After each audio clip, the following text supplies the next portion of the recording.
കാര്യമുണ്ട്. ചെഗുവേര എന്നുള്ള വിപ്ലവകാരിയുണ്ട്. അദ്ദേഹത്തിൻ്റെ ആരാധകനാണെന്നാണ് പറഞ്ഞു കേൾക്കുന്നത്.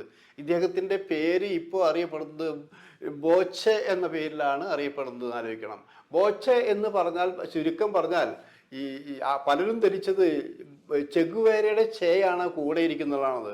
അപ്പം അത് മനസ്സിലാക്കി. അങ്ങനെയല്ല പറഞ്ഞ, ബോബി ചെമ്മന്നൂരിൻ്റെയാണ് ചേ, അതാണ് ബോച്ചെ. അത് ഇതിൻ്റെ ആരാധകർ പറഞ്ഞു ചോദിച്ചു ഇങ്ങനെ ചേർക്കുന്നത് നല്ലത്, അങ്ങനെയാണ് ബോച്ചെ. അപ്പം അത് ഇദ്ദേഹത്തിന് തോന്നുന്നു കൊള്ളാം, ഒരു വിപ്ലവകാരിയുടെ പേര് കൂടി ചേർക്കുന്നത് അന്തസ്സാണ്. ആ അന്തസ്സ് ചേർത്തുകൊണ്ട് അതിൻ്റെ വേഷം നോക്കൂ. കോടാനുകോടികൾ സമ്പന്നനായ മനുഷ്യൻ എന്തിനാണ് ഇങ്ങനെ? നമ്മൾ ഗാന്ധിജിക്ക് ഈ വേഷത്തിൻ്റെ വല്ല ആവശ്യം ഉണ്ടായിരുന്നോ? മര്യാദയ്ക്ക് വല്ല നല്ല മുണ്ടും ഷൂട്ടും വാൻഡും കിട്ടുകൂടെ എന്ന് ചോദിച്ച ആൾക്കാരുണ്ട്. എന്ന പോലെ ഇത്രയും കോടീശ്വരനായ ഈ ബോച്ചയ്ക്ക് ഈ ഹാഫ് ഷർട്ടും എനിക്കൊരു വലിയ വില കുറഞ്ഞതിട്ട് നടക്കുന്നു പറഞ്ഞാൽ അന്ന് ലാളിത്യത്തിൻ്റെ രൂപമായിട്ടാണ് പലരും പറഞ്ഞിരുന്നത്.